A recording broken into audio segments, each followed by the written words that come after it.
সুস্বাদু পোলাও কিভাবে রান্না করলাম দেখো। প্রথমে আমি তেলের ভিতরে গরম মশলাগুলো ভেজে নিলাম। এরপর আমি এতে কিছু পেঁয়াজ দিয়ে ভেজে নিলাম। তারপর আমি পেঁয়াজ আর গরম মশলাগুলোকে খুব ভালোভাবে ভেজে নিব। এরপর এতে আমি কিছু আদা রসুন দিয়ে দিব। এরপর এগুলোকে ভালো করে ভেজে নিব। এরপর আমি পরিমাণ মতো পানি দিয়ে দিব, লবণ দিয়ে দিব। এরপর পানিগুলো ভালো করে ফুটে উঠলে এর মধ্যে কিছু কাঁচামরিচ দিয়ে দিব। কাঁচামরিচ দিয়ে দেওয়ার পর এর ভিতরে আমি পোলাওর চালগুলো দিয়ে দিব। পোলাওর চাল দিয়ে একে আমি ভালো করে মিশিয়ে নিব। এরপর আমি এটাকে বলক আনার জন্য অপেক্ষা করতে থাকবো। এরপর একে ভালো করে মিশিয়ে নিব। পোলাওটা দেখো ফুটে উঠেছে। একে আমি আবার ভালো করে নেড়েচেড়ে মিশিয়ে নিচ্ছি।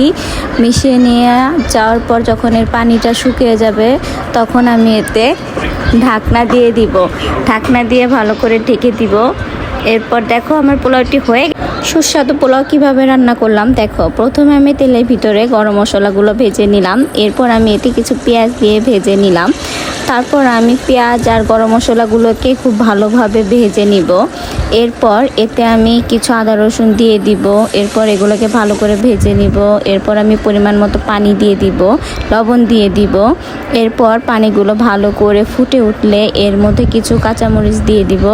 কাঁচামরিচ দিয়ে দেওয়ার পর এর ভিতরে আমি পোলাওর চালগুলো দিয়ে দিব। পোলাওর চাল দিয়ে একে আমি ভালো করে মিশিয়ে নিব। এরপর আমি এটাকে বলক আনার জন্য অপেক্ষা করতে থাকবো। এরপর একে ভালো করে মিশিয়ে নিব।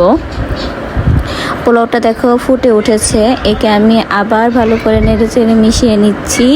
মিশিয়ে নিয়ে যাওয়ার পর যখন এর পানিটা শুকিয়ে যাবে তখন আমি এতে ঢাকনা দিয়ে দিব। ঢাকনা দিয়ে ভালো করে ঢেকে দিব। এরপর দেখো আমার পোলাওটি হয়ে গেছে।